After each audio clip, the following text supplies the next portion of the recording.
question? So the biggest thing that every new agent needs to do is show up. 90% of your success is from showing up. There's something that we like to call low-hanging fruit. Every salesperson likes the low-hanging fruit. All you gotta do is walk up to the tree and just grab the fruit right there. It's available, it's easy to grab. Anybody can do it. You don't have to have any intelligence at all. You basically have to do a horrible job to not get the low-hanging fruit. And in fact, sometimes it's the new people that get all the low-hanging fruit that really frustrates some of the more senior people, because you're actually showing up so much and you're kind of just calling, and then you get a really easy, like, this guy has been talked to a lot, he's very informed, they're ready to buy, no problem. The biggest thing, number one, is showing up. Number two is you've got to train. It's going to be inside of a windows of time. So it's outside. What it's outside of is 9 to 5. You're not training during 9 to 5, because that's absolutely detrimental. You don't want to be training during 9 to 5. It's absolutely horrible to do that. You should be on the phones dialing, because 90% of success is showing up. But it doesn't always matter that you showed up. It matters what you did while you were there, which means that you need to be actually doing the number one and most important activity, which is making phone calls. We don't say this stuff to sound good. We don't say this because it makes us a lot of money, because the reality is you want to make sales, you want to make deals, because that's what's going to help more people and actually pay you money, which is really the only reason for being here. Because if you're here for any other reason than that, and just having a nice working environment, all that, it's really not. The nice working environment is a bonus. The good people and the good company and the motivation is a bonus. Everything else, it's about helping people and making sales and making money for you and your family. That's what it's about. So you need to be dialing from 9 to 5 and training before and after. There's a lot you need to know. Number three is you should tag with people. You should not rely solely on a tag ever. You're not dependent on someone else to help you get a job, get a deal done. You need to rely on yourself, so that way you can work on Saturdays or weird hours at Friday at 7, or wait until 2 to get on the phones and then expect people to help you until 9 p.m. If you want to do that, you need to be reliant on yourself. And if you're going to do that, you need to do the prior two things, which is show up on time, not whenever you feel like it, and letting little things interrupt during the day.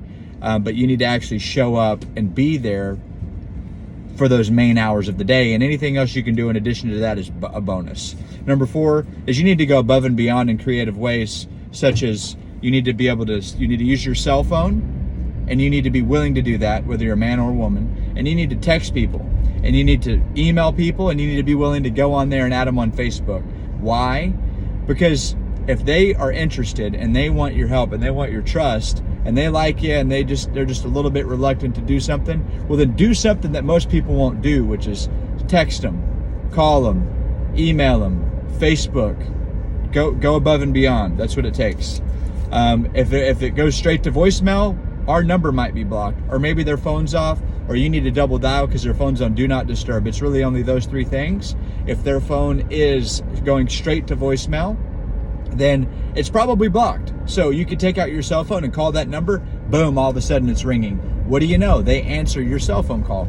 Boom, now you're on the phone. If you're worried about talk time, which, whatever, that's a bonus. You should be calling your cell phone, and then you can disposition the call that way and get your talk time. Number 5, role play. You need to role play with other people, and you need to ask questions.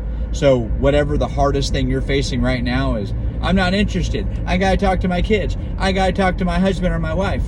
All those things are just things that you're gonna hear 200 times over the course of 6 months, really over maybe a couple months. If you last long enough to be here for that time, you'll hear those things a lot. And then how long are you gonna hear them before you're ready to handle them? So you gotta figure out how you're gonna deal with that. And then number 6 is to go to the source. You don't want to always just be listening to everybody. You want to be listening to the best. You want to listen to the people that actually have numbers on the board. So when someone posts something and they are pretty good and they know what they're talking about and they're on the top 10 of the leaderboard, I probably am going to listen to them. there are certain people that may not be putting those numbers up anymore, but they have a track record. Grant has a track record. James has a track record. Justin has a track record. I have a track record. Brian has a track record. Lexi has a track record. Vicky has a track record. Those are all people that I would listen to because I respect them. They're working hard all the time, or they have worked really hard in the past and they're really good, and they're doing it enough to stay with it and in tune with the times. So those are some things that I would highly recommend. You want to follow the best. Don't just listen to everybody. And you want to then take that information and decide what works best for you. Not everything's always going to just absolutely be perfect. You want to evaluate the information for yourself because it's not true if it's not true for you. But I would highly recommend following what the successful actions of others who've already spent months, hours, a decade making the mistakes that they're trying to prevent you from making. Learn from their mistakes. You want to do it. The biggest thing you can do right now is do it. You want to just do the activity. This is the biggest thing. There's so much stuff out there. You could spend 5 hours today listening to random stuff on YouTube that's going to lead you to absolutely nowhere.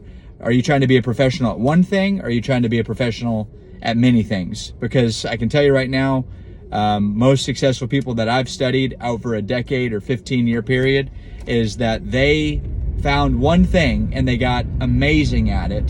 And then maybe after they were doing amazing at it, added a second thing. And most successful people at any given time, including billionaires, don't like to have too many things that their attention's on, because then they become a jack of all trades and a master of none. The solopreneur, entrepreneur, jack of all trades, that might sound cool to people who don't know what they're talking about. But for people that do know what they're talking about, I know that stuff just tells me that that person's an amateur. And the things that I'm saying to you right now, whether you like it or not, I'm just being real with you and being raw and uncut here, because most people are too polite to tell you the things I'm saying right now.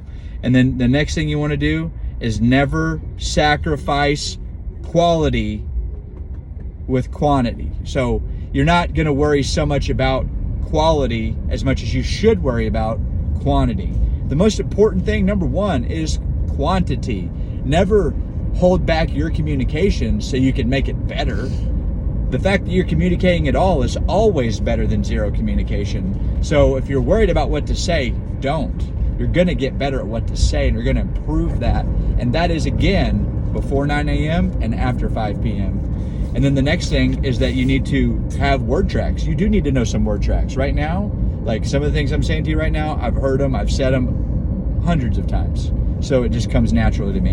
And that's how it should be for you when you make a phone call to somebody, is you need to know what somebody says when they're not interested. I got to talk to my wife, my dog, my kids. I need to think about it, pray about it. I never make decisions at one time. I never make decisions the same day.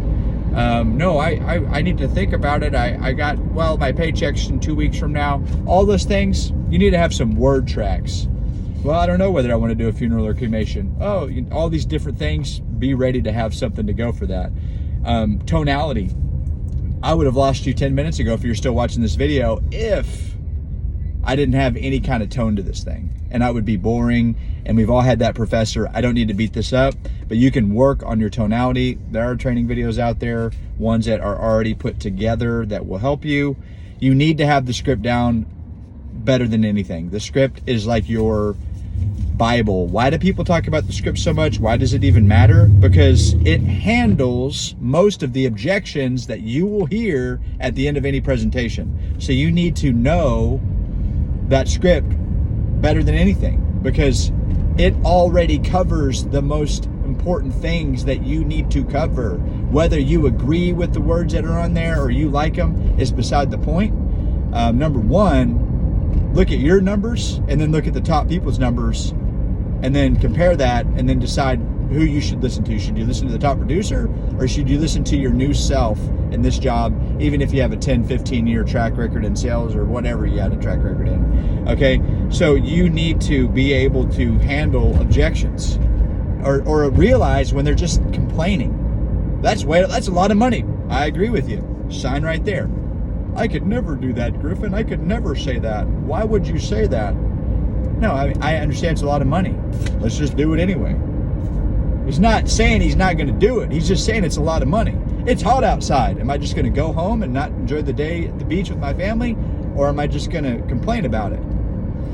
Complaining is fine. I can deal with complaining. That doesn't mean they're not going to move forward. But those are objections. Those are things you need to get good at. And basically the script handles those objections before they arrive. And you got to be able to think in concepts. It doesn't matter so much the exact words on the script as it does the idea of the message you're trying to relay to the person. I'm trying to let them know that, hey, do you have anything specifically in place right now for your final expenses? That's a very specific, pinpointed question. No, I don't. Okay, so this will be the first money that your daughter Susan sees when that time comes, right? Yes. Okay, so I know it's important. So that's a concept. Can you change the words on that? Sure.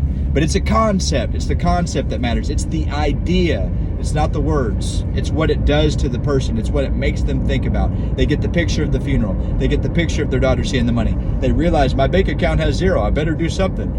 Can I pay $100 a month? Can I pay $60 a month? Probably. Would that solve this problem? Yes. All of that happens off of that one concept. So that's why the concept matters. Be genuine. Everything actually is built on top of this, and the fact that you're being real, you're being honest, you're being ethical, you're treating people the way that you would want to be treated, and you're not doing to anyone's family what you wouldn't want done to your family. You're treating other people the way you would want your family to be treated. And if you do that and you do what they want, you charge them when they want, and you charge them the amount that they actually agreed to verbally, not, oh, well, let's just charge them this and not tell them how much it costs, or some other bull crap like that. You're only really hurting yourself when you do that, by the way. And maybe it's not today, maybe it's tomorrow, and that manifests itself in other ways in people's lives. Don't listen to people about the shortcut stuff just for the sake of throwing up some numbers and looking good today. It's going to hurt you tomorrow. We'll see he'll be here 20 years, 30 years from now. Okay? And then you also got do what is right for your customer. That just goes right back to this prior statement. Do what's right for your customer. Gotta be sold on your product and what your company does. If you're not, study it more. Study it. Is it a good company? Do they do the right thing? Do they have good people? Are they ethical? If that's the case, then good. Be sold on your company. Like, know that you're getting them the best thing that they can get. Hands down, that's it. And if that's not the case, go somewhere else. Go somewhere where you can believe in it. If that's a pet food store, if that's an animal shelter, if that's being a doctor, lawyer, teacher, do that. Go do that. You don't have to feel well to do well. There are days when I felt great, didn't make any sales. There are days I had headaches and felt like crap, made 2 sales. So you don't have to feel well to do well. Don't listen to that crap. You need to just show up every day. That goes back to number 1. Show up every day. Get that low-hanging fruit. I got sales just because I was there. Best sales day I ever had was Christmas Eve day. Everybody in the store was checked out. I cleaned house. I had one of the best days I had ever in that company. And everybody else was like, oh, why do we got to be here on Christmas Eve day? I'm like, well, if I got to be here and it's not my choice, I might as well make the most of it. So you've got to treat yourself like your boss would treat you if you had a job where the boss could tell you what to do.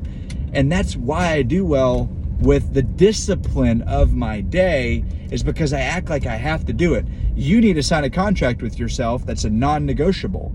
What are you willing to be a non-negotiable? That you have to set these things for yourself and for those around you, where, like, I'm getting up at 7 or I'm getting up at 7:30. I'm not being late to that Zoom call, and I'm going to have my camera on that Zoom call. These should be non-negotiables. Do we all make mistakes? Sure. Do things happen? Absolutely. But you need to sign a contract to yourself, because yourself is the main person that matters. And you need to, number 18. So I've got these points here. I'm just glancing at the point and then speaking on the point. Attitude does matter. But like I said, it kind of goes back to the prior point. You don't have to have a great attitude in order to do the job. Oh, well, I don't feel well. Let me go get my head right. Sure, go do it. Take a 15-minute walk. Get your butt back in the chair and make some phone calls. That's my mindset. Quit being weak. Step it up. You don't always, you think your parents and family always felt well when they had to do something they had to do? Absolutely not. You just have the luxury of not getting fired because you're 1099. attitude matters, but it doesn't mean that if your attitude's bad, you shouldn't work, okay? Always agree with the customer. Whether you are a Democrat, Republican, Christian, atheist, Buddhist, it doesn't matter.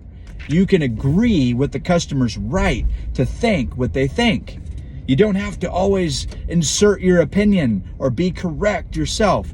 Americans have this nasty habit of always wanting to be right. It's not just Americans, it's all over the world. But particularly in America, you're like, I gotta speak my mind. I've got free speech and all this stuff. That's fine. You don't have to disagree with their viewpoint. That's not gonna help you. You're not gonna move closer to a sale by disagreeing with the customer. What sense does that make? And then your idea and your intention is senior to anything else. What you want to do, what you want to accomplish is what matters the most. Why am I saying that right now? Your cause, your idea is senior, your idea is the most important thing. That means that if you want to call somebody at 8:30 at night, by God, you can and should and will call them at 8:30 at night. It doesn't matter whether they like getting calls at 8:30 or not. Are you legally allowed to do so? Yes, you are. Is it a good time for them? Maybe it is, maybe it isn't. It's a good time for somebody. And if it's a good time for somebody, it can be a good time for just about anybody. Some people like to be called in the morning or evening. The best time to call is all the time, okay? And lastly, they wanted this. They fulfilled the request. So time is made up, and time is actually a self-created barrier.